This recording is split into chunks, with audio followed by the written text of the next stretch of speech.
नमस्कार, सीएनबीसी आवाज़ मोतीलाल ओसवाल स्टूडियो में आप सभी का स्वागत है। तैयारी करेंगे 10 के दमदार ट्रेड्स की हेडलाइंस के साथ। वीकली एक्सपायरी के दिन बाजार में दबाव, निफ्टी हल्की कमजोरी के साथ 25,100 के करीब। Bank Nifty flat. Mid cap और स्मॉल कैप आज नहीं दे रहे हैं साथ। आज के बिग स्टॉक्स का बोलबाला। क्रूड में तेजी से ओएनजीसी करीब 2% चढ़ा। कल का बिग स्टॉक ऑयल इंडिया आज भी 2.5% ऊपर। साथ ही डॉक्टर रेड्डीज मजबूत। उधर एमडीआर पर वित्त मंत्रालय की सफाई के बाद पेटीएम 8% टूटा, वायदा का टॉप लूजर। वहीं ब्लॉक डील के बाद सी इन्फोसिस्टम्स में करीब 8% की कमजोरी। सुस्त बाजार में फार्मा शेयरों में रफ्तार, करीब 1% चढ़ा निफ्टी फार्मा इंडेक्स। 1 से 2% चढ़े डीवीज लैब्स, टोरेंट और सन फार्मा। डिफेंस शेयरों में भी थोड़ी खरीदारी, लेकिन आईटी और ऑटो शेयरों में आज मुनाफा वसूली। और एशियन पेंट्स की ब्लॉक डील बाजार को आई पसंद। शेयर 2% चढ़कर निफ्टी का टॉप गेनर। करीब 3.5 करोड़ शेयरों में हुआ सौदा। लार्ज ट्रेड की वैल्यू 7,700 करोड़ रुपए। उधर इटर्नल और बजाज फाइनेंस भी हुए ब्लॉक, दोनों शेयर फ्लैट। चलिए 10 के दमदार ट्रेड्स में अमित सेठ और मानस जायसवाल पिछले शो से हमारे साथ बने हुए हैं। निर्मल बैंक से विकास सालुंके जुड़ेंगे। ट्रेड बुल से सचिदानंद उत्तेकर भी अपनी टॉप ट्रेड्स के साथ जुड़ेंगे। आज हमारे साथ दो खास मेहमान होंगे। पहले बात करेंगे प्रकाश दीवान .in के प्रकाश दीवान से, और फिर फोर्ट कैपिटल के सीनियर फंड मैनेजर पराग ठक्कर से करेंगे मार्केट पर चर्चा। एक नज़र डालते हैं मार्केट पर, और मार्केट अब डे लो पर, और अब हम 25,094 पर आ गए हैं। और ध्यान रखिएगा, पिछले 2 दिन के लोज करीब करीब इसी रेंज में रहे हैं। 25,077, 25,090 के आसपास के पिछले 2 दिन के लोज रहे हैं। और क्या उनको तोड़ने की तैयारी कर रहा है मार्केट एक्सपायरी डे पर, ये बड़ा सवाल होगा। जहाँ तक इंडेक्स स्टॉक्स की बात है, आज तो मिड कैप्स ने भी साथ नहीं दिया। मिड कैप इंडेक्स भी करीब करीब 1.5% नीचे है।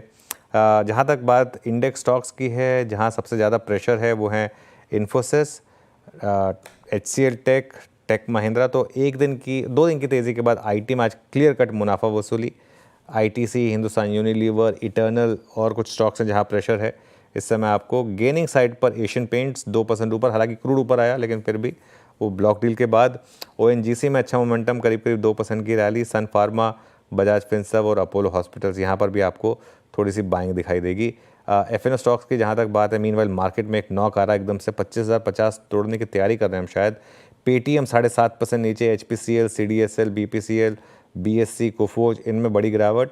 और ऑयल इंडिया और एशियन पेंट्स अभी भी ग्रीन में ट्रेड करते हुए। आशीष। ओके भाई साहब, फिर वही रेजिस्टेंस वाला मामला, फिर मामला वहीं ठंडा पड़ता हुआ 25,200 तक गए, मामला ठंडा पड़ा। इंट्राडे में आज फिर प्रॉफिट टेकिंग उन हायर लेवल से जो पिछले कई दिनों से हम ऑब्जर्व कर रहे हैं, और अब हम लोअर थ्रेशोल्ड अब तक की रेंज होती है उसको खटखटा रहे हैं। 25,070-80 के जोन्स पे ट्रेड करते हुए। परसों का हीरो और कल का हीरो भी कह लीजिए आईटी, आज ठंडा पड़ गया। कल का हीरो ऑयल एंड गैस, आज ठंडा पड़ गया। आज उनकी जगह ले ली फार्मा और हेल्थ केयर ने। अब तक की तस्वीर ये थी मोटा मोटी, लेकिन पैनल आई एम श्योर कुछ बढ़िया बढ़िया से आइडियाज लेकर आया होगा। 10 के दमदार ट्रेड्स का बेसिक प्रीमाइस ही है, देश के 4 जाने माने एक्सपर्ट जोड़े जाएं, उनसे जाना जाए कि 45 मिनट डाउन द लाइन जब सब कुछ शुरुआती ट्रेड का सेटल हो गया, कन्विक्शन कहां राइड कर रहा है। भाई आप सबको गुड मॉर्निंग। सचिन, कैसा मूड भाई साहब? और शुरुआती आपकी नहीं, शुरुआती तो गलत हो जाएगा। 10 के दमदार ट्रेड्स कौन से? Good morning Ashish ji, good morning Anuj ji, good morning to all the panelist. Clearly I think जिस तरीके से निफ्टी का डेटा है, रेंज बाउंड सत्र होना चाहिए। बड़े फायरवर्क्स की उम्मीद नहीं है, but on the lower side जो लेवल एक्सपेक्टेड था 25,050 के आसपास का, वो कहीं पर आ चुका है। तो एक अच्छा डिमांड जोन मुझे लग रहा है यहाँ पर वेल एस्टेब्लिश्ड है। तो यहाँ पर खरीदारी करने की ही सलाह होगी। मुझे लग रहा है कि एक्सपायरी के लिहाज से 25,130 140 के आसपास की एक्सपायरी आज शायद हो सकती है। 25,200 निकलने की प्रोबेबिलिटी काफी कम है। तो मुझे लग रहा है बाय ऑन डिक्लाइंस की रणनीति यहाँ पर बरकरार रखे। मार्केट में मेजर वीकनेस कुछ भी नहीं है, एक साइडवेज कंसोलिडेशन है, काफी हेल्दी डेटा है। 25,000 का सपोर्ट काफी ड्यूरेबल है। तो यहाँ पर जरूर खरीदारी करने की सलाह होगी। जो स्टॉक्स मैंने चूज किए हैं, आई थिंक काफी सारे स्टॉक्स ऑलरेडी फर्स्ट शो में कवर हुए हैं, बट उसमें से मुझे लग रहा है अपोलो हॉस्पिटल का जिस तरीके से वीकली चार्ट पे पोजीशनिंग है, मुझे लग रहा है काफी बड़ी रैली के लिए वेल पोजीशन हो चुका है। 7,000 के आसपास कॉल राइटर्स काफी कॉन्फिडेंट है, बट जिस तरीके से इनिशियल डेटा है, यहाँ पर मुझे लग रहा है एक अच्छी शॉर्ट कवरिंग मूव अनफोल्ड हो रही है। डेटा के लिहाज से 70 to 40 तक की यहाँ पर अपसाइड अवेलेबल है, तो यहाँ पर अपोलो हॉस्पिटल में अभी भी मोमेंटम चेस करने की सलाह होगी 69-70 के स्टॉप लॉस के साथ। डिस्क्लोजर होगा कि हमने हमारे क्लाइंट्स को भी ये रिकमेंडेशन दी है। जो सेकंड पॉकेट ऑफ स्ट्रेंथ है वो है बजाज फिनसर्व। यहाँ पर भी अगर हम देखें तो पिछले 4 हफ्तों का एक अच्छा हेल्दी कंसोलिडेशन रेंज नजर आया था। 2000 के आसपास एक अच्छा सपोर्ट है, 2050-2060 के आसपास थोड़ा सा एक रेजिस्टेंस था। पर जिस तरीके से इसके एडीएक्स पे बदलाव है, मुझे लग रहा है यहाँ पर भी एक अच्छा ब्रेकआउट होना चाहिए। मार्केट एक अच्छी डिमांड जोन पे है, तो बैंकिंग एंड फाइनेंस स्टॉक्स को जरूर कंसिडर करना चाहिए। तो यहाँ पर भी मुझे लग रहा है मोमेंटम के लिहाज से 2085 के टारगेट के लिए लॉन्ग पोजीशंस बढ़ाने चाहिए। स्टॉप लॉस आपको लगभग अराउंड 2010 पे लगाना है ऑन क्लोजिंग बेसिस, एंड खरीदारी करनी है बजाज फिनसर्व के फ्यूचर्स में।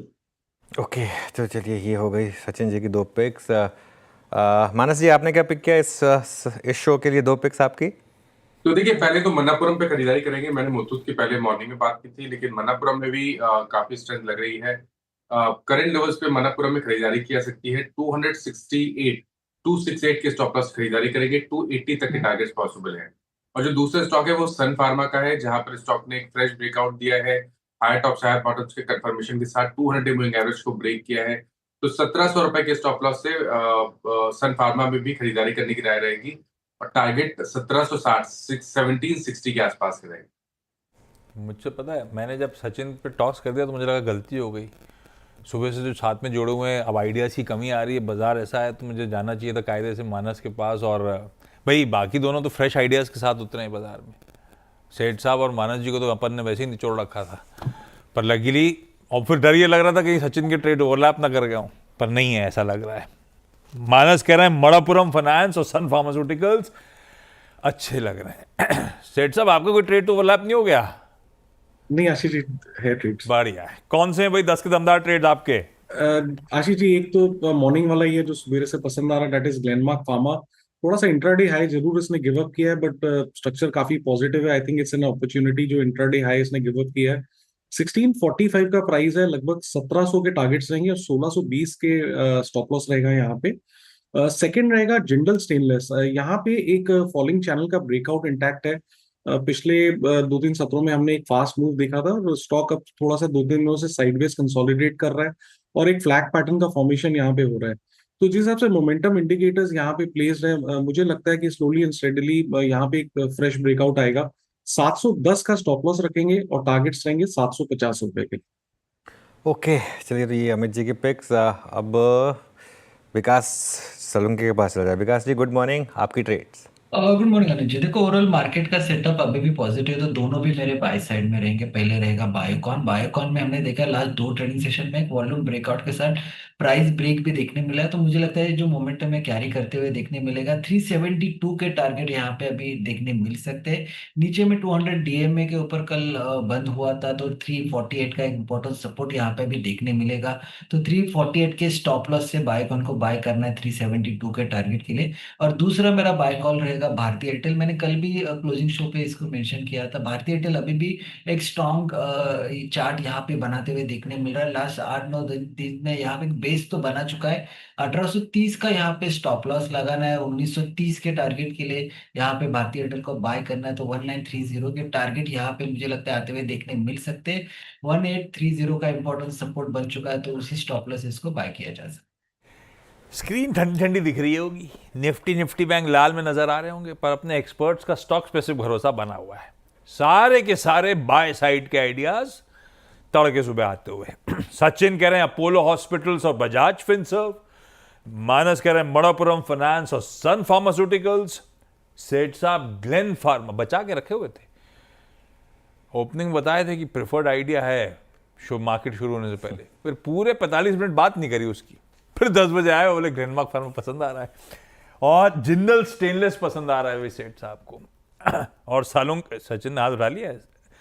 सालुंके साहब कह रहे हैं बायोकॉन और भारती एयरटेल, इन दोनों पे बाय साइड के आइडियाज राइट हो सकते हैं। जल्दी चलिए सचिन के पास, आइडिया सी वैसी कमी थी। सचिन, कोई ट्रेड आ गया क्या? आशीष जी, इनफैक्ट निफ्टी के एक स्पेसिफिक लेवल के लिए हम वेट कर रहे थे, और मुझे लग रहा है वो लेवल हिट होने के बाद एक अच्छी रिवर्सल यहाँ पर एस्टैब्लिश्ड है। मुझे लग रहा है यहाँ पर जो फोकस है वो थोड़ा सा फाइनेंशियल स्टॉक्स पे रखना है। एमएनएम फाइनेंशियल्स में काफी दिनों से एक अच्छा कॉन्ट्रैक्शन नजर आया था। अगर हम डेली चार्ट को देखें तो वहां पर एक बुलिश पेंडेंट फॉर्मेशन है, जिसके प्रोबेबल टारगेट्स लगभग अराउंड 305 के आसपास प्लेस्ड है। तो यहाँ पर थोड़ा सा लंबा नजरिया रखे, यहाँ पर खरीदारी करने की सलाह होगी। स्टॉप लॉस आपको 278 पे लगाना है।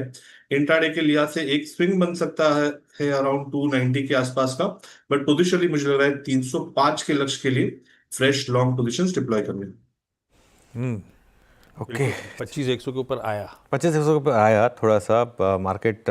देखिए क्या है, जब आपको लगेगा ब्रेकडाउन हो रहा है, मार्केट रेंज रिस्पेक्ट कर रहा है। 25,050 और 25,200 दोनों बेसिकली मार्केट ने रिस्पेक्ट करें। आज का लो 25,065, ये क्या है बेसिकली, ये ऑप्शंस की रेंज है 25,050 से 25,200। आज आई थिंक आपने जो जोन डिस्कस किया था सुबह, 25,050 से 25,100 बाइंग का जोन था, 24,950 का स्टॉप था, और 25,200 का रिजेक्शन पे सेल का ट्रेड था। आई थिंक अभी दोनों मार्केट उस रेंज पर दोनों तरफ के ट्रेड मिलेंगे। जब तक ये चल रहा है तब तक चल रहा है।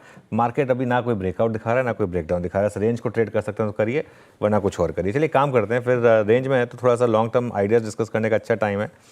हमारे साथ प्रकाश दीवान जुड़े हैं, उनसे बात करते हैं। Prakash ji, good morning. कैसे अप्रोच कर रहे हैं इस मार्केट को? पॉलिसी के बाद एक शानदार मूव आया, क्या लग रहा है अब बस थोड़ा कंसोलिडेशन के बाद वापस एक ब्रेकआउट आएगा मार्केट में? अप्रोच क्या रहेगी इस समय?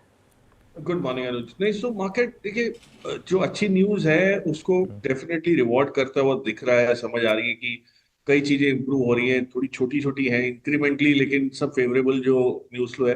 पर आज जो थोड़ा सा शेकआउट या कल से ही जो हुआ था, मेरे हिसाब से वो एक ग्लोबल क्यूज जो है ना, जियो पॉलिटिक्स वाले, वो चाहे ईरान को लेके हो या यूएस चाइना के टैरिफ के उसको लेके हो, वहाँ कोई भी ठोस निर्णायक चीजें कोई अभी तक आई नहीं है। तो मार्केट उस हिसाब से हो रहा है। और जो यूएस में रिसेशन की या स्ट्रेस की, फाइनेंशियल स्ट्रेस की बातें हो रही है, वो बहुत अब जिसको कहते हैं ना हाइटेंड लेवल पे आने लगी। तो कहीं ना कहीं एक असमंजस ये बन गई है ग्लोबल इन्वेस्टर्स के लिए कि कैसे यूएस से पैसा निकलेगा, तो कितना निकलेगा, कब निकलेगा, कहाँ जाएगा। तो मेरे हिसाब से वो थोड़ा सा उस लिहाज से मार्केट पे एक दबाव सा बना हुआ है। पर हमारे यहाँ अगर आप देखें जीडीपी के आंकड़े जो एंटिसिपेटेड है, इन्फ्लेशन जिस हिसाब से नंबर्स दिखे, आरबीआई की पॉलिसी इतनी बजूका, मतलब बोनांजा जो आपने बताया वो आया, तो इम्प्रूवमेंट तो हमारे यहाँ होना ही होना है। और ये आपके पास एक मौका रहेगा निफ्टी के, तो खास करके लार्ज कैप में ज्यादा मूवमेंट आपको दिखती हुई, मतलब समझ जाएगी कि भाई हो रही है। मिड कैप स्मॉल कैप में कंसोलिडेशन जरूरी भी है, क्योंकि बहुत जल्दी बढ़े हैं, बहुत कम अवधि में बढ़े। सो आई थिंक अभी भी स्टॉक स्पेसिफिक मार्केट है। न्यूज देखिए, जब भी कोई स्टॉक की आती है तो उसमें होता है एक चिंताजनक जो चीज, एक ट्रेंड जो दिखा हुआ ये है कि प्रमोटर्स या प्राइवेट इक्विटी इन्वेस्टर्स की जो एग्जिट्स हो रही है, ऑफकोर्स अब्सॉर्ब हो रही है, ये अच्छी न्यूज है। बट जो इतनी बड़ी बड़ी एग्जिट्स हो रही है, ये कहीं ना कहीं एक इंटरिम पीक की तरफ भी वो अंदेशा देता है। बट पीक अब 26,000 पे है, 26,000 के ऊपर है, ये कहना बड़ा मुश्किल होता है, मैं तो बिल्कुल नहीं कह सकता। बट कहीं ना कहीं आपको अच्छे लेवल्स पे कैश आउट भी करना है। जो आपकी गलती है वहां से निकलिए और कैश लेके बैठिए अच्छे मौकों के लिए, अच्छे बिजनेसेस में इन्वेस्ट करने के लिए। हाँ, और ये तो वैसे बाजार अपना किसी भी स्तर पर ये तो ऑनगोइंग एक्सरसाइज है, पोर्टफोलियो का रिव्यू करते रहे। प्रकाश सर, गुड मॉर्निंग। ये गोवा टाइप फील नहीं आ रही? पीछे कहीं और बैठे लग रहे हो आप। नहीं, गोवा से बाहर कुछ काम की वजह से, तो ये थोड़ा सा इसलिए आपको कॉर्पोरेट सेटअप जैसा फील आएगी। गोवा में नहीं, बड़ा फॉर्मल सा मामला लग रहा है। खैर, आपने बात छड़ी थी ग्लोबल से। अब ये वो क्या है, वो टैरिफ वॉर जो चल रहा है उसका लास्ट लेग सामने खड़ा है, क्योंकि वो डेडलाइन 9 जुलाई है। और अभी भी ऐसा लग रहा है ट्रंप एडमिनिस्ट्रेशन को सबके साथ सील करने में दिक्कतें आ रही है। इवन यूके के साथ जो सबसे पहले करी थी, आज तक उसके कॉन्टोर्स सामने नहीं आए, किसी को पता नहीं है वो डील सील क्या हुई है। तो मतलब ऐसे में धक धक बढ़ रही है आप जैसे फंडामेंटल प्लेयर्स की, या की फर्क पैंदा? आशीष, देखिए बड़ी इंटरेस्टिंग चीज है इनका जो अप्रोच है, जो सौदेबाजी का या नेगोशिएशन का।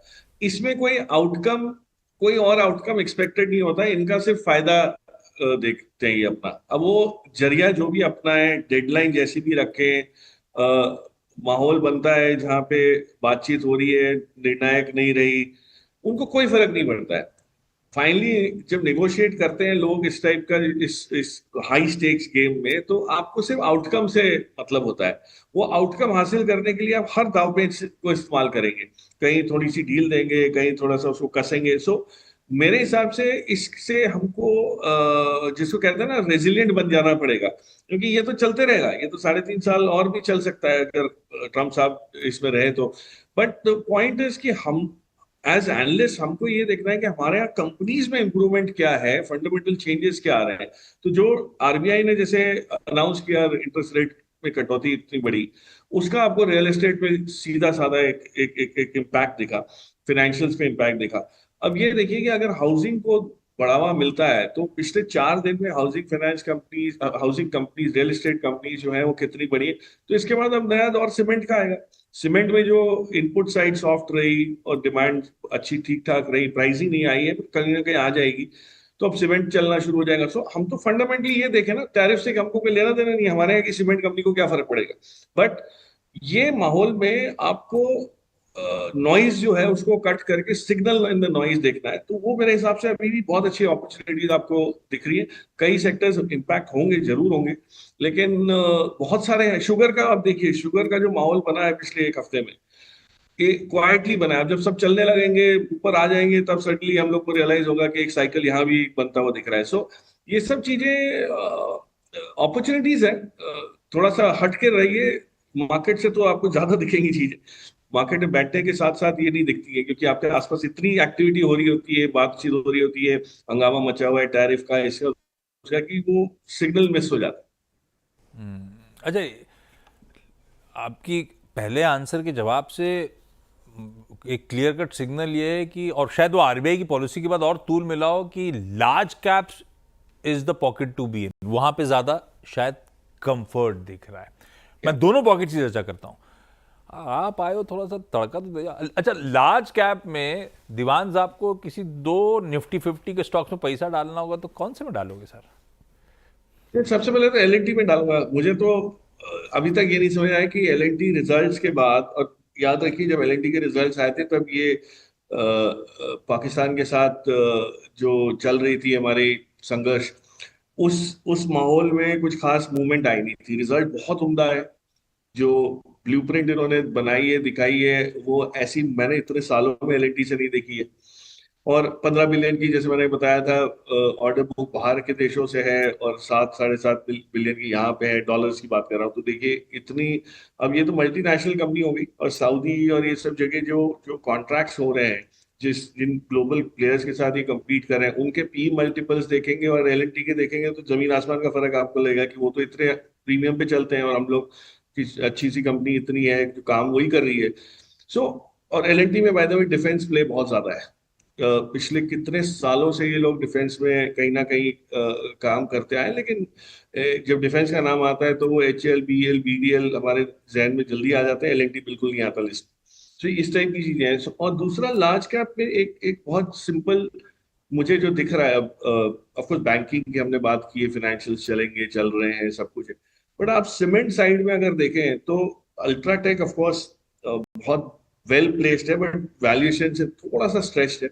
हम लोग को आदत पड़ी हुई है अल्ट्राटेक, हम देखते थे, अनुज को याद है, हम लोग स्टूडियो में जब शो करते थे कुछ सालों पहले, तो 4,000 4,500 में डिस्कस हो रहा होता था। आज वहां से आप देखिए इतनी बड़ी कंपनी हो गई है, कहाँ पहुंच गया, 3 गुना हो गया। लेकिन अभी भी कई बड़ी कंपनी जैसे श्री सीमेंट है, मुझे लगता है श्री सीमेंट को अगर आप समझें, जो एफिशिएंसी के साथ ये काम कर रहे हैं, और जो चाल इसमें आ रही है, दिख रही है, इट बी एक्सीलेंट। और कल मेरे ख्याल से करण अडानी या किसी ने एक बहुत बढ़िया स्टेटमेंट भी दी कि भाई सीमेंट की डिमांड इतनी है कि हमारे यहाँ की सीमेंट कंपनी सारी अच्छी चलेगी, सिर्फ उनकी समूह की कंपनी की बात नहीं कर रहे थे। सो इस टाइप की बिजनेसेस पे आप थोड़ा सा दाव लगाएं, मेरे हिसाब से you'll be better of. Nifty की भी चाल फेवरेबल ही रहेगी अगर, तो इन सब के लिए फायदा रहेगा। ओके, अच्छा प्रकाश जी, ये जो मार्केट इंफ्रास्ट्रक्चर रिलेटेड स्टॉक्स हैं जिनमें बहुत बड़ी रैली हुई, अब थोड़ी प्रॉफिट बुकिंग आ रही है, BSE, CDSL, कैम्स, यहाँ क्या व्यू होगा आपका? अनुज, ये सदाबहार सेगमेंट है, मार्केट की परिस्थिति जैसी भी हो, एक्टिविटी लेवल्स जिस हिसाब से बढ़ रही हैं, तो इसमें लेकिन आप ये देखिए ना, जो यूनिवर्सल एप्लीकेशंस हैं कि जिनके बिना काम ही नहीं हो पाएगा, जैसी भी हो तेजी मंदी, CDSL हो गया, के फिनटेक हो गया, कैम्स हो गया, ये सीजनल नहीं है, सिक्लिकल नहीं है। सो यहाँ पे जो स्ट्रेंथ धीरे धीरे बनेगी और एफिशिएंसी जैसे जैसे आती जाएंगी, मुझे कोई डाउट ही नहीं है कि इन सभी में आपको बहुत तेज रफ्तार, बहुत एक स्टेडी रफ्तार बट लंबे समय के लिए वो देखिए। इनके वैल्यूएशन इसीलिए थोड़े से स्ट्रेच इसलिए हो जाते हैं कि आपको विजिबिलिटी बहुत है। CDSL की विजिबिलिटी इतनी बढ़िया है कि अब NSDL का IPO आएगा तब ये होगा वो होगा, ये सोचने के बजाय अगर आप CDSL की खुद की ग्रोथ ही देख लें, तो इसने 250 रुपए से जो चाल चली और ये आज जिस लेवल पे आया हुआ है, आई डोंट थिंक ये 7x 8x ऐसी चीजें इतनी आसानी से होती हैं। और यहाँ से ऑफकोर्स ऐसे रिटर्न शायद ना भी आए, बट बाय ऑन डिप्स है। मैंने पिछली बार भी कहा था कि खराब दिन जिस दिन मार्केट गिरा है कोई और कारण से, टैरिफ की वजह से, तो CDSL को क्या फर्क पड़ेगा, कुछ नहीं पड़ेगा।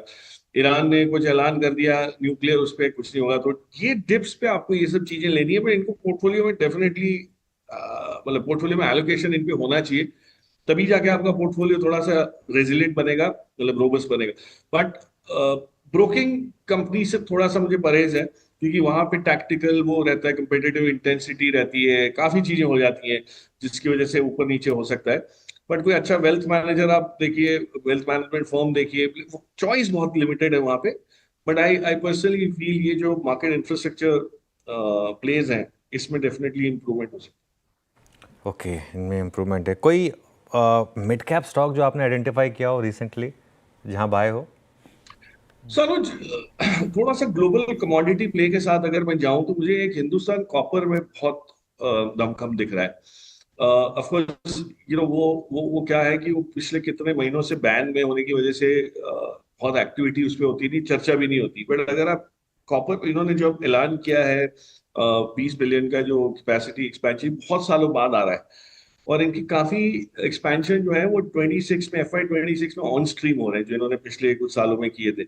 कॉपर की डिमांड, चाहे वो इलेक्ट्रिसिटी को लेके हो, सोलर को लेके हो, बैटरीज को लेके हो, EVs वीवी, जो भी, अब सब चीज का समावेश ये है कि कॉपर की शॉर्टेज है। और कॉपर पे ग्लोबली अगर आप देखें, बहुत सारे फंड्स, बड़े फंड्स हैं जो इतना बड़ा दाव लगा रहे हैं, सारी लॉन्ग है। I do not see any reason अगले 5 साल में कॉपर ये लेवल से नीचे आना शुरू हो सकता है। तो ये तो इतना बड़ा स्ट्रॉन्ग अप ट्रेंड है, मेगा ट्रेंड है, इसको अगर आप ठीक से वो करेंगे तो मल्टी बैगर बनने में कोई संदेह नहीं है। हाँ, लॉन्ग टर्म रखना पड़ेगा, ये 2 महीने में कुछ हो जाएगा ये मैं नहीं कह रहा, but I think from a valuation perspective comfort जो आ रहा है इसमें कि ये चीज चलेगी। तो यूनिकली प्लेस्ड है, रिप्लेसमेंट कॉस्ट बेसिस देख लीजिए, SOTP लीजिए, क्या कोई भी आप मायने से आप इसको आंकलन इसका करें, तो आपको लगेगा कि यहाँ पे एक लॉन्ग टर्म बेसिस पे पैसा बनने की गुंजाइश है। हिंदुस्तान कॉपर, और बढ़िया, कल वो पोस्ट मार्केट केपेक्स का अनाउंसमेंट भी है, वो रोड मैप सामने रखा है इन्होंने। तो लार्ज कैप्स में अगर कुछ बेट करना है तो लार्सन एंड टूब्रो जोड़ दीजिए, श्री सीमेंट और इधर हिंदुस्तान कॉपर। ये है बढ़िया से आइडियाज आपके लिए स्क्रीन पे। दीवान साहब, थैंक यू सो मच सुबह सुबह वक्त निकालने के लिए। Thank you, my pleasure. Fort capital के सीनियर फंड मैनेजर पराग ठक्कर साहब जुड़ते हुए। पराग जी, गुड मॉर्निंग। पराग सर, आजकल बड़ा वो थीमेटिक बाजार, किसी दिन जागता है कुछ और कहानी, किसी दिन कुछ और कहानी। कभी वो एकदम से IT आउट ऑफ ब्लू चल रहा है, कभी ऑयल एंड गैस, आज फार्मास्यूटिकल्स, ये सब तो चलता रहेगा स्क्रीन पे। आप लोग किन की थीम्स पे बेट कर रहे हो इस बचे हुए FY 26 के लिए? थीम्स हो, सेक्टर्स हो, जिसको लेकर आप लोग को लगता है स्टैंड आउट कर सकते हैं, जिनको देख के लगता है ये अल्फा जनरेट करने का दमखम रखते हैं? तो सबसे बढ़िया, सबसे ज्यादा हमारा ओवरवेट पोजीशन है सीमेंट पे। और जैसे भी प्रकाश जी भी बता रहे थे कि पूरी इंडस्ट्री का जो स्ट्रक्चर है वो चेंज हो गया है, इसीलिए इसमें हिस्टोरिकल EV/EBITDA मल्टीपल पे नहीं देखना चाहिए इस सेक्टर को अभी। अगर कल आपने देखा होगा, श्री सीमेंट ने आपके ही चैनल पे इंटरव्यू दिया है, पिछले साल उनका एवरेज EBITDA पर टन 1080 था, 1080। अभी अगले साल वो 1400 रुपया पर टन की सोच रहे हैं। वो वॉल्यूम कॉम्प्रोमाइज करने को तैयार है, बट उनको मार्जिन कमाना है। पूरी इंडस्ट्री का यही है। जैसे अल्ट्राटेक ने अपने कॉल पे बोला था कि इंडिया सीमेंट को हम वो अल्ट्राटेक के लेवल पे इबिटा लेवल लेके आना है, साउथ की अल्ट्राटेक के प्लांट्स के हिसाब से, जबकि India cement was a loss making company. तो ये पूरी इंडस्ट्री का एक स्ट्रक्चर बन रहा है कि इनको अभी प्रॉफिट ज्यादा कमाना है, कैश फ्लो ज्यादा कमाना है, शेयर होल्डर्स को रिवॉर्ड करना है, और जो डेट वाली कंपनी है उनको डेट चुकाना है। जैसे रेमको सीमेंट है, उन्होंने बोला था कि 1000 करोड़ की हम नॉन कोर असेट बेच के डेट चुकाएंगे। तो ये मैं देख रहा हूँ कि ये सेक्टर में सब कुछ, हर चीजें पॉजिटिव हो रही है। तो ये जो थोड़ा सा वो बारिश के कारण डिमांड कम है, उसकी वजह से कहीं 10 रुपया पर बैग रोल बैक हो गया, ऐसे न्यूज के चक्कर में, और या तो ये ग्लोबल चक्कर है जैसे कि आज ईरान की वजह से क्रूड ऑयल ऊपर है, ऐसे टाइम में सीमेंट जैसे सेक्टर में हमें ऐसा लगता है कि सबसे ज्यादा अल्फा उधर बनेगा। उससे दूसरा मौका ऐसे मिलता है, जैसे बजाज फिनसर्व में हमने देखा पिछले वीक में ब्लॉक हुआ था, तो वो ब्लॉक के कारण स्टॉक सिर्फ नीचे आया था, फंडामेंटल्स वेर कंप्लीटली इंटैक्ट, तो हमने उसमें काफी बड़ी पोजीशन ली है। मैं डिस्क्लेमर के साथ कहूंगा कि इन्वेस्टर्स अपने बाइंग डिसीजन अपने इन्वेस्टर्स अपने फाइनेंशियल एडवाइजर को पूछ के ले। हमारा लॉन्ग टर्म व्यू है, और बेसिकली सो ऐसी क्वालिटी कंपनीज में जब कोई टेक्निकल रीजन से करेक्शन आता है तो डेफिनेटली उसे इन्वेस्टर्स को ग्रैब कर लेना चाहिए। तो हमने बजाज फिनसर्व में काफी बड़ी पोजीशन बनाई है, वो जो ब्लॉक हुआ वो टाइम पे। तो और दूसरा एक मैं कहना चाहूंगा आपकी ये क्वेश्चन पे कि कौन से सेक्टर में अल्फा बनेगा, और आपने जो बहुत राइटली पॉइंट आउट किया कि आजकल सेक्टर रोटेशन बहुत कॉमन चीज है। तो कल आईटी चल रहा था, आज फार्मा चल रहा है। तो बेसिकली एक फंड मैनेजर के लिए हर रोज तो वो अपना रोटेशन चेंज नहीं कर सकता है, तो इसलिए क्या करना चाहिए कि जो हर अक्रॉस द सेक्टर, जो सेक्टर अच्छे हैं उसकी अच्छी कंपनियां जो अच्छा काम कर रही है उसको जब मार्केट नहीं देख रहा हो तब खरीद के रख लेना चाहिए। जैसे कि हमने आईटी में टीसीएस, एचसीएल टेक, एम्फेसिस, विप्रो, ये 4 स्टॉक लेके रखे हैं। फार्मा में हमारे पास एबट इंडिया है, तो इंडिजीन करके जो एक कंपनी है जो फार्मा सेक्टर को ही कैटर करती है, एबट इंडिया है। तो फॉर एग्जाम्पल, तो ये हमने यही करके रखा है कि हर सेक्टर से अच्छी कंपनियां चूज करके रखो। सीमेंट में हम डेफिनेटली ओवरवेट है, वो हमने एक बड़ा सेक्टर कॉल लिया है, बट जनरली ये एक थॉट प्रोसेस है। बैंकिंग में जैसे हमारे पास सिटी यूनियन बैंक है, फेडरल बैंक है, तो ऐसे हर जहां वैल्यू दिखती है वहां हम खरीद के रखते हैं। सारे जवाब दे दिए मुझे ठक्कर साहब ने। तो आपको जो अल्फा जनरेट होना है, यानी कि अच्छा सेक्टर जो लग रहा है, दीवान साहब ने भी यही बात मेंशन करी थी और पराग सर भी यही कह रहे हैं, सीमेंट वो स्पेस है जो बहुत अट्रैक्टिव लग रही है। बाकी अच्छी पेडिग्री के स्टॉक्स किसी वजह से अगर करेक्ट हो रहे हों, जैसे बजाज फिनसर्व बीच में हुआ था, उस अच्छी पेडिग्री स्टॉक्स में एंट्री पाने के मौके ढूंढिए। सिलेक्टिव फार्मास्यूटिकल स्टॉक्स रडार पे रख सकते हैं बचे हुए साल के लिहाज से।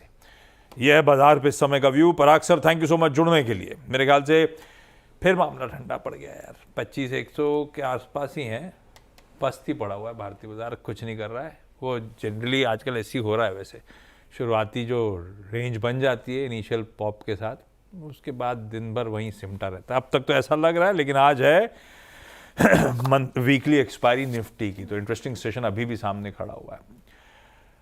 इस शो को यहीं समेटते हैं 10 के दमदार ट्रेड्स को। ब्रेक का समय, ब्रेक के उस पार जब लौट के आएंगे तो आपकी इस मार्केट में जो क्वेरीज हैं उनको सॉल्व करने का वक्त होगा ट्रेडर्स हॉटलाइन में। नमस्कार।